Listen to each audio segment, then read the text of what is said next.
चलिए ध्यान दीजिए आप सभी बच्चे। अभी हम आप लोगों को क्लॉटिंग ऑफ ब्लड में हम जब पढ़ा रहे थे तो आप ध्यान दीजिए CLOTT क्लॉटिंग ऑफ ब्लड, जिसमें आप लोगों ने पढ़ा रक्त का जमना। क्या पढ़ा? रक्त का जमना। अभी हम लोगों ने इसके पिछले वीडियो में देखे हम लोग, या पिछले वीडियो में हम लोगों ने पढ़ा कि रक्त के जमने में कैसी भूमिका होती है और रक्त कैसे जमता है। लेकिन इसमें से हम एक एक बात बता रहे हैं और आपसे पूछ रहे हैं और आप उसका जवाब दीजिएगा। अगर आप समझ गए होंगे तो जवाब आपका आ जाएगा। तो आप हमको बताइए कि कौन ऐसे रुधिराणु हैं, कौन ऐसे रुधिराणु हैं जो रक्त को जमने में मदद करते हैं। रुधिराणु का नाम बताइए, जोर से बोलिए। थ्रोम्बोसाइट। क्या लिखिएगा? थ्रोम्बोसाइट। यानी कि यह थ्रोम्बोसाइट जो है यह रक्त के जमने में मदद करता है। यह एक रुधिराणु है। यह क्या है? रुधिराणु। इसी को हम लोग क्या कहते हैं? प्लेटलेट्स। क्या बोलते हैं इसको? प्लेटलेट्स। तो आपसे अगर फिर से क्वेश्चन सुन लीजिए, अगर आपसे क्वेश्चन आए कि रक्त का थक्का बनाने में कौन से रुधिराणु मदद करते हैं, तो क्या जवाब दीजिएगा? थ्रोम्बोसाइट। क्या बोलिएगा? थ्रोम्बोसाइट। अगर हम आपसे बात करें अभी कि कौन से, बात समझिएगा, क्वेश्चन को बहुत ध्यान से सुनिएगा, हमारे शरीर के अंदर में कौन से प्रोटीन है, कौन से प्रोटीन है ना रक्त के जमने में मदद करते हैं, नाम बताइए। जोर से बोलिए। फाइब्रिनोजेन और प्रोथ्रोम्बिन, जो रक्त के थक्का को बनाने में, रक्त को जमाने में मदद करते हैं। तो बात पढ़ लिए आप लोग? Yes sir. हम पूछेंगे कि कौन सा तत्व या कौन सा धातु रक्त के थक्का को जमाने में मदद करता है? कैल्शियम। वाह, कौन है? कैल्शियम। बहुत सुंदर जवाब, कैल्शियम। और कौन से विटामिन इन सारी प्रक्रियाओं को चलाता है? विटामिन के। क्या विटामिन के की कमी रहेगी ये सब प्रक्रियाएं होंगी? नहीं होंगी। ये सारी प्रक्रियाएं पूर्ण रूप से काम करे, इसके लिए विटामिन के का होना जरूरी है। विटामिन के ही प्रोत्साहित करती है कि किस तरह से है ना यह काम करेगा। यहां तक की बात हो गई? Yes sir. हमको एक चीज और जवाब दीजिए। ये तो शरीर से जैसे ही ब्लेड से, चाकू से या किसी चीज पर गिरने से ब्लड निकलता है और तब जाकर के रक्त का थक्का बनता है। ये तो गिरने, आप हमको बताइए कि शरीर के अंदर में तो ब्लड बहते रहता है। तो शरीर के अंदर में जब ब्लड बहते रहता है, एक स्थान से दूसरे स्थान तक गमन करते रहता है, तो ये सब चीज जब शरीर के अंदर में ही है तो रक्त का थक्का तो शरीर के अंदर में भी बन जाना चाहिए था। शरीर का थक्का तो रक्त के अंदर में भी बनना चाहिए था कि नहीं चाहिए था? चाहिए था। तो शरीर के अंदर में रक्त का थक्का क्यों नहीं जमता है? बात समझ में आ गई? क्यों नहीं जमता है? कितने लोग जवाब देंगे? तो रक्त के थक्का को जमाने के लिए इन चीजों की जरूरत है, लेकिन एक चीज, एक और प्रोटीन वहां पर विद्यमान है जिसको हम लोग कहते हैं एंटीक्लोटिन, यानी कि रक्त का थक्का नहीं जमने देगा, माने उसका विरोध करेगा।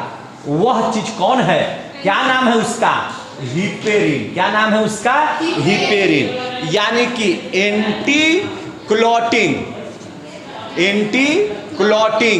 का काम कौन करता है? हिपेरिन। देखिए एक चीज आप ध्यान रखिए, भगवान बायोलॉजी ऑलरेडी पढ़े हुए थे। बात समझ आ गई ना? भगवान को पढ़ने की जरूरत है। भगवान के दिए हुए इस अवधारणा को, भगवान के दिए हुए इस रूप को हम लोग सिर्फ जानते हैं तो हम समझते हैं कि हम बहुत विद्वान हैं, है कि नहीं?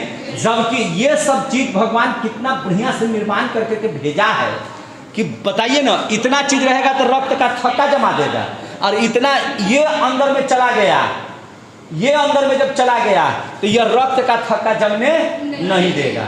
रक्त का थक्का जमने नहीं देगा। आप डॉक्टर को सुई लगाते हुए देखे हैं? जब सिरिंज में इसको बैर है किससे? हिपेरिन से।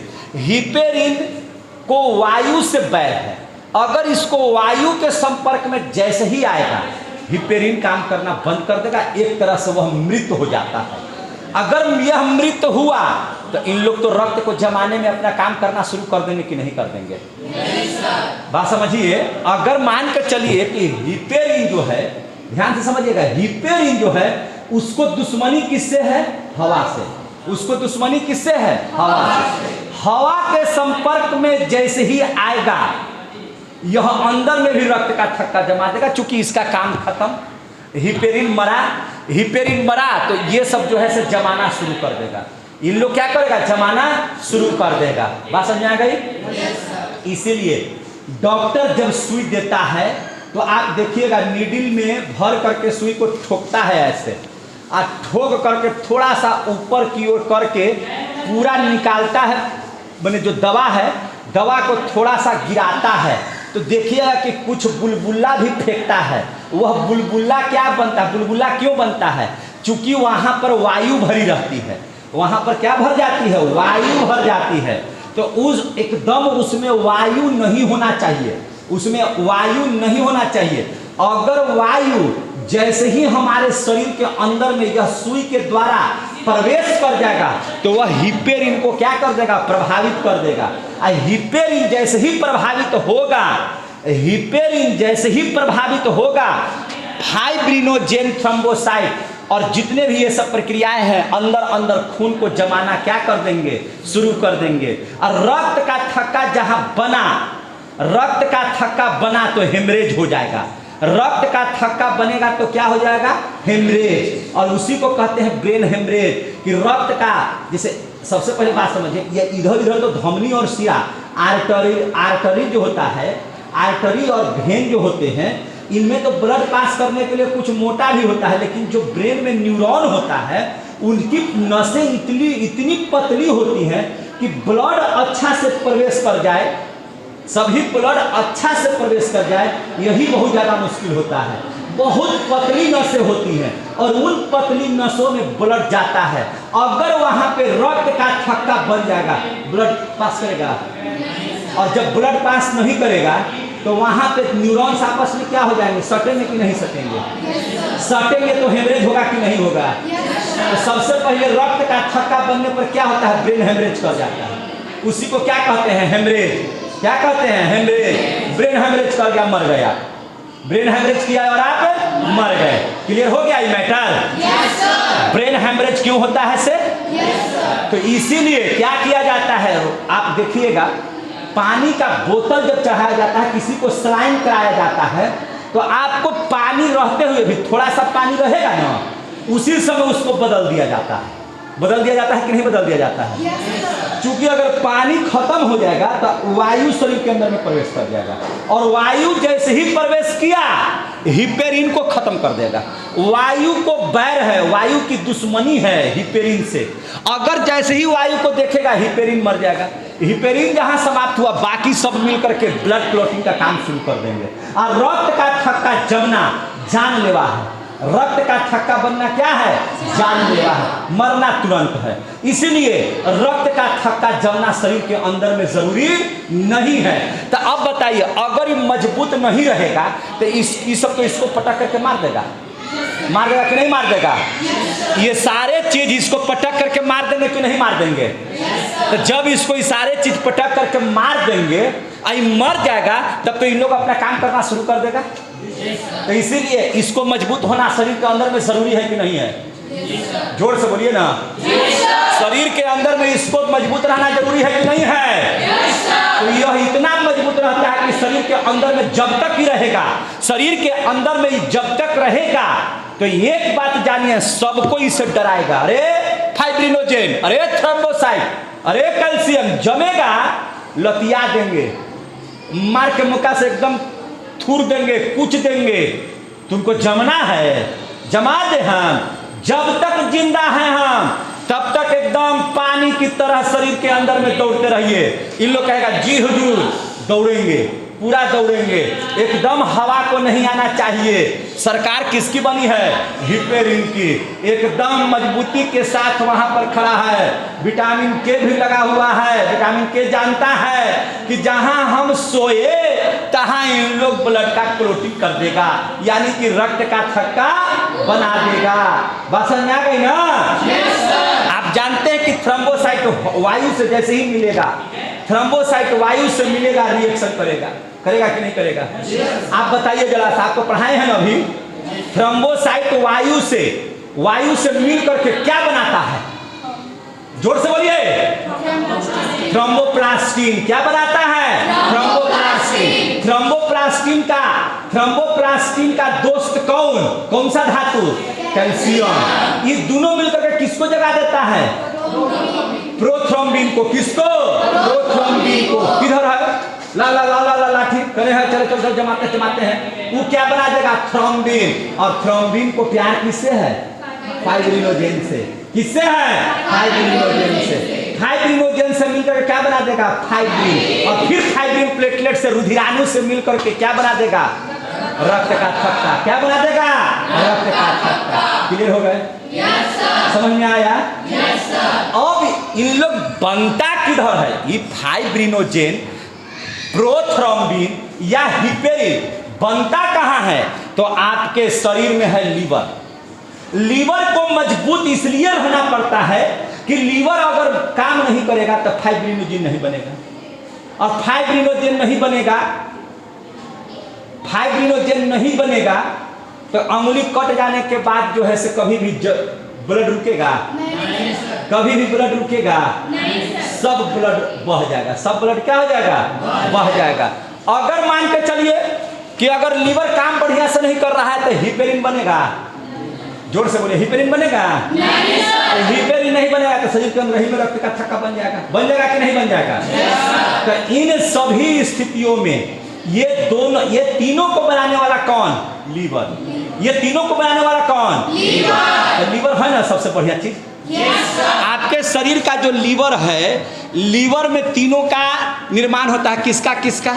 फाइब्रिनोजेन का। किसका निर्माण हुआ? फाइब्रिनोजेन का। और किसका निर्माण हुआ? प्रोथ्रोम्बिन का। और किसका निर्माण हुआ? हिपेरिन का। ये दोनों क्या करता है? जमाता है। इन लोग रक्त को क्या करेगा? रक्त को जमाता है। ये क्या करता है? ये क्या करता है? रक्त को जमने नहीं देता है। जमने नहीं देता है। बात समझ आ रही है? ये रक्त को जमने नहीं देगा और इन लोग दोनों रक्त को जमाने के लिए बेचैन रहेगा। इन लोग दोनों अगर जैसे ही हिपेरिन मरा वैसे ही फाइब्रिनोजेन और प्रोथ्रोम्बिन मिलकर के रक्त को जमाना शुरू कर देते हैं। इसीलिए हिपेरिन का शरीर के अंदर में रहना जरूरी है कि नहीं? मजबूती के साथ रहना जरूरी है कि नहीं जरूरी है?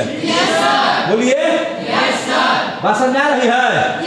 तो रक्त का जमना जरूरी है कि नहीं? अगर कट गया और रक्त का जमने की प्रक्रिया नहीं होगी तो सारी शरीर का सारा ब्लड निकल जाएगा। जब शरीर में ब्लड नहीं रहेगा तब जिंदा रहिएगा। और शरीर के अंदर में अगर ब्लड जम जाएगा तब जिंदा रहिएगा। तो इन सभी चीजों का होना जरूरी है कि नहीं है? ये बात कितने लोगों को समझ में आ गई? जितने लोगों को समझ में आ गई आप लोग कुछ भी कर सकते हैं। हाँ कर सकते हैं, हम जान रहे हैं। और आप लोग बहुत बढ़िया है, आप लोग ब्लड का क्लॉटिंग सीख गए। अब हम आप लोगों को पढ़ाएंगे अगले वीडियो में ब्लड ग्रुप के बारे में। किसके बारे में? ब्लड ग्रुप के बारे में। और ब्लड ग्रुप के बारे में इतने आसानी ढंग से सीखिए। ब्लड ग्रुप को हम ऐसा सिखाएंगे जैसे एक डॉक्टर को सिखाया जाता है। हम आपको सिखा देंगे इतना तक कि ब्लड का जांच कैसे किया जाता है। आप कैसे समझिएगा कि किसी भी लड़के का ब्लड ओ है, AB है, A है, B है, पॉजिटिव है, निगेटिव है, सारा चीज किसको कौन सा, अगर A है तो किसको कौन सा ब्लड दिया जा सकता है, किससे कौन सा ब्लड लिया जा सकता है, बहुत आसानी से, बहुत आसानी से आपको हम ब्लड ग्रुप पढ़ा देंगे। ब्लड ग्रुप के बाद हम एक ब्लडी ग्रुप में एक और चीज बता देंगे कि पुरुष का ब्लड ये, महिला का ब्लड ये, तो बच्चे में ब्लड कैसा होगा। बात समझ आ गई ना? कौन सा ब्लड सबसे ज्यादा है, कौन सा ब्लड सबसे कम पाया जाता है, किसमें आखिर कम पाए जाने की वजह क्या है, इन सारे चीजों को बहुत बेहतरीन तरीके से अगले वीडियो में हम शुरू करेंगे। तब तक के लिए जय हिंद।